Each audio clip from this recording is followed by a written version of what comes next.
Good morning, Baldy. How are you? Hey, good morning, guys. I'm doing good. Real good, man. Everybody in this town is doing well because of Jayden Daniels. What did you see on film? Well, he's an amazing talent. He's off to a good start. I think that the offense that Cliff has put together makes a lot of sense. It really was. It really gotten better every single week. He started against Tampa and he ran 16 times, and that was too many. Then he played the Giants, who are a good defense, and they haven't been stopped yet against the Giants and against the Bengals. They scored in every single possession. And that always just sort of starts with the quarterback and the play caller. But I think Jayden knows exactly what he's looking at. I think Cliff has really cleaned the picture out for him, the way that he uses his motions and the way that he floods certain zones or anticipates certain defensive looks.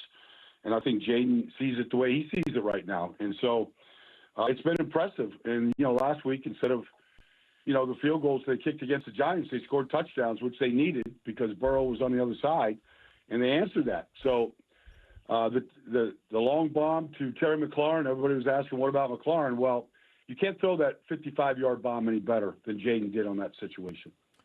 Baldy, how do you see the loss of Austin Ekeler, at least for this week? He's been ruled out with the concussion. How do you see that impacting the offense? Hopefully he's able to come back after a 1-week absence, but we never know with concussions. So he's been a huge part of not only the offense, but of the special teams as well. Well, he's a kick returner. The third quarter, he gets the third quarter kickoff, and he goes 62 yards. I actually saw them.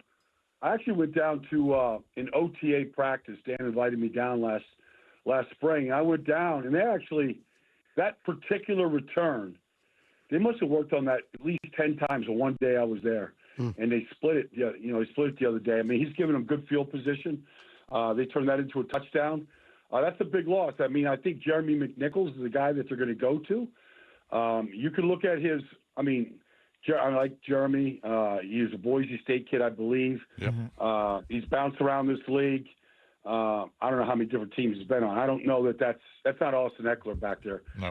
So B-Rob's going to get a lot of carries, and Jayden probably will pick it up a little bit, but it's a concern because he's a big part of what they do right now.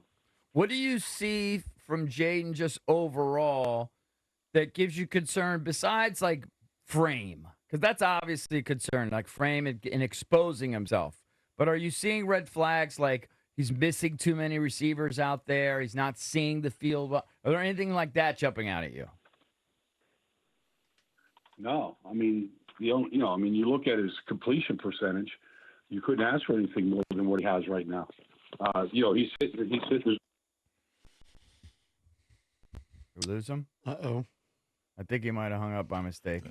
Didn't I have to. Sometimes I wear those little headphones. We'll effort to get him back. And I constantly hang up on people because I adjust the little ear pod. Yeah. And it hangs up on people all the time. The I didn't realize might be the new scourge on humanity. Yeah, I hate those things. I was going through Baldy's Twitter, and he does, film breakdowns of many of the players and teams. And then I stumbled onto him basically doing the splits. And he says, life inside the barn. Welcome to Stretchy Tuesdays. Man, look how flexible this guy is. I'm very jealous of that. I don't have that sort of flexibility. That's crazy. I don't have that kind He's of very flexibility limber, that Baldy. Good for him. Maybe he was doing that when he hung up on us.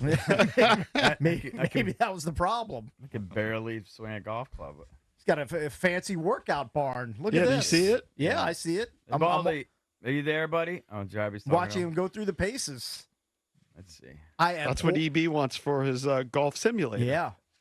Look, he's got like a little barn right there, and he's doing his stretching. Setup. I've had nobody build me a shed yet. Hit me up. Maybe you can talk to Baldy's guy. Baldy clearly has a guy. So, Brian, I was asking you any red flags, if you've seen any other than just sort of frame and that sort of thing. And so far, you said no. No, look, he's completing 80% of his passes. Right. That'd be great if that was a Friday afternoon walkthrough. Right. 80%. He missed 2 throws the whole night the other night. The only thing, honestly, is like he's got, he's run it 38 times. That's just too many. That's too many for any quarterback. I don't care if you're Josh Allen, it's too many. That's the only concern right now. And look, a lot of those, almost half of those, were against Tampa, and literally Todd Bowles blitz him almost every single play, and he was relentless all the way to the end. And, his answer to the blitz was to run. And so that'd be the only concern. Arizona doesn't really play defense like that, although, I'm sure that they're going to, this weekend out there in the desert, I'm sure they're going to pick their spots and see if they can take the number one receiver away, and if he can get through his progressions to number 2 or 3. I'm sure that'd be part of the challenge. And, their safeties, Jalen Thompson, Budda Baker, they're about as hard-hitting safeties as there is in this business. So that's the only concern I have right now. Otherwise, I think he sees the field phenomenally. He did throughout. I mean, that's what everybody said during all the training camp and all season, and it's showing up in the games. Right. I agree with you. Now, playing Arizona in that challenge, can you give us insight into, like, Cliff knows Kyler better than anybody, and then my buddy Jason over here says, well, Kyler knows Cliff, and they know Cliff's tendencies. How does that – is that a wash, or does Washington have a little advantage there? I mean, and people are making it sound, be like it's the revenge of Cliff Kingsbury. I mean, look, I think Kyler was playing really good football. Mm-hmm. And I thought last week he probably forced the ball to Marvin Harrison Jr., probably too much. One led to an interception. But honestly, I think Cliff, when he watches, if he does pay any attention to it, I mean, he'll be impressed by what Kyler's doing. Like, he's been very accurate. His movement has been really good. He looks really sure of himself. They lost their tight end, who's a really good player last week during the game. I don't know what Trey McBride, I don't know what his status is. But, they have been highly, highly competitive in every game. And Cliff knows Budda, and he knows Jalen. He loved Jalen Thompson. Mm-hmm. He knows a lot of those guys there. So I'm sure, for a brief moment, it'll be good to see some of them. But honestly, I don't think it's going to work one way or the other. I think it's completely different in Arizona what Jonathan Gannon's doing now than anything that Cliff ever did. Right. Talking to Brian Baldinger, Odyssey NFL Insider. Insider calls are brought to you by Hellman's Real Mayonnaise. You can purchase Hellman's at your local Walmart, Kroger, or grocery store to add deliciousness and creamy flavor to your game day dishes this football season. Now, one of the biggest stories this past weekend was Andy Dalton. 3 touchdowns, over 300 yards. What does that tell you about Bryce Young, and should we give up on the guy? Is that just a miss? Is it just not going to work in the NFL? Or is it about fit and system? Because I know you talked about Sam Darnold and what's going on there in Minnesota, and you put a lot on that on an elite play caller and play designer. Well, they are that in Minnesota, and Kevin O'Connell is that elite play caller and designer, and it showed up big time in that game this past weekend. Now, and they got a good test against Green Bay this week, but honestly, what Andy Dalton did was what a veteran quarterback does. He gets the ball out of his hands fast. He diagnoses what the defense is doing pre-snap. He did it all game long against the Raiders. And he got all of his players involved. Deontay Johnson showed up, Adam Thielen before he got hurt. I mean, it was really impressive to see everybody. Like, they all respond to the quarterback. I mean, it's the reason why they're the focal point of every team. The whole team, defensively, the offensive line played great. It was just amazing. And if you stay on the field, convert third downs, there's nothing worse in this business. And any fan can watch it. But when you're not converting third downs in this league and you're just walking off the field, the body language stinks. And that's what it was like for Bryce Young. And was it all his fault? No, but Andy Dalton gave him just a surge of confidence that they haven't had in 2 years. Yeah. All right, tonight, get your thoughts on this one. It's a big one certainly for Dallas. At 1-2, they lose this game, fall to 1-3. Defense, one of the worst in the league right now through 3 weeks, allowing a ton of yards. Baldy allowing a ton of points. Dak leads the league in passing yards because they can't run. I can't believe they came back with just Zeke. But your thoughts on tonight, and of course the Giants. Daniel Jones has played pretty well the last couple of weeks. He played great last week. Yep. It was the best game I've seen Daniel play in a while. Mm-hmm. He's got a star receiver in Malik Neighbors. Yeah. The guy should. I mean, you just go to any practice and just watch that kid work. Yeah. Like, he does everything right. Fourth and 1 last week at their own 43-yard line early in the game, they gave it to him on a fly sweep. He just outran the entire Cleveland defense for 2 yards. I mean, they need a play. They're looking to number one.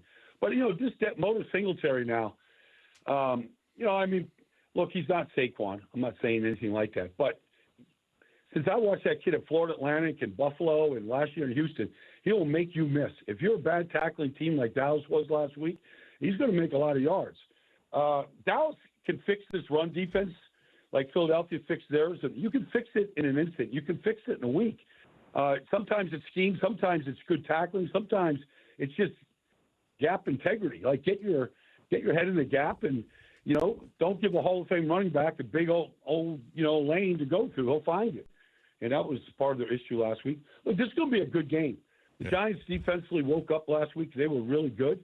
Dallas will get tested. I don't understand Dallas's roster. I played for the Cowboys. I always saw Dorsett. I saw Emmitt Smith. I saw, Ezekiel Elliott in his prime. I mean, they don't have a big-time running back there. Right. They don't have Brian Robinson or Austin Ekeler in that roster. It's not a great roster right now. Baldy, you touched on Malik Neighbors, and what he's doing is pretty remarkable. He's number 1 in the league in targets. He's number 2 in receptions. He's tied for number 1 in wideout touchdowns, and he's 5th in yards per game. Like, I know the Giants were scrambling and trying to move up to get a quarterback, but they sat at number 6, and it looks like they drafted a monster who's going to be a thorn in the side for all of the NFC East teams probably over the next decade. Well, I don't want to take anything away from guys like Amani Toomer or Odell Beckham Jr., but they haven't had a player like this. Not my time. I mean, he's just that good. And he's got a plan to get open. He's got a plan after the catch. He catches everything away from his body with his strong hands. Like, I'm not going to say he reminds me of Sterling Sharp. Nobody was like Sterling Sharp. But he's a little bit like Sterling, probably faster. And he's just a beast. He makes the quarterback better. He makes everybody better. Wan'Dale Robinson is better right now. If they protect Daniel Jones tonight, and they always have a hard time against Micah Parsons, always. If they can at least limit some of the pressures that Micah will do to the Giants tonight, and they get the ball to these wide receivers, this is going to be a fun game to watch. Baldy, what are you seeing on film with the Bears? I know that you wrote that the passing game, the timing seems off. What are you seeing? I see that. Look, Caleb, I don't know how many times he dropped back. Like, he dropped back 60 times last week. Mm-hmm. Like, it just doesn't make any sense. I know they're playing from behind. The defense is playing great in Chicago. The timing, especially on third downs, like, where I just freeze it sometimes when Caleb's got to when he's at the top of his drop. He's dropped 5 steps, he's hitching, and he's ready to throw, and nobody's looking at him. No receivers open. Everybody's running down the field.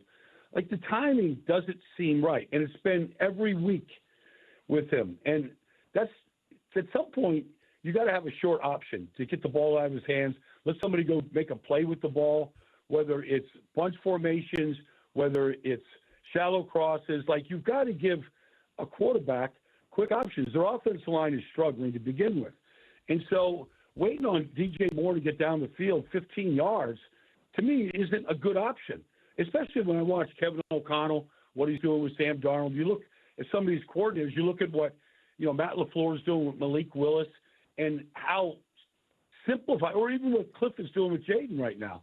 Like, they've really not just simplified it, but they've given them real clear options of where to go with the ball. And Caleb is certainly capable of playing like Jayden is. He's not the athlete that Jayden is, to that kind of a runner, but he's certainly got the accuracy and the arm and everything else that Jayden has, and he should be playing much better, but he needs help around him. Last question. Who do you like? Buffalo, Baltimore, Sunday night. Big one. Wow. Baltimore really bounced back in a big way. I like Buffalo. I just like this offense. Makes a lot of sense. I think they have the best offense line in football, and how they're protecting, how they're the passing game, and everything in sync right now offensively, because I know defensively they'll have at least a better answer than what Dallas did last week. They'll know what a read option looks like coming at them. Then it's a question of, do you want to tackle Derrick Henry and not let him get started? And that's really the key to stopping that run game.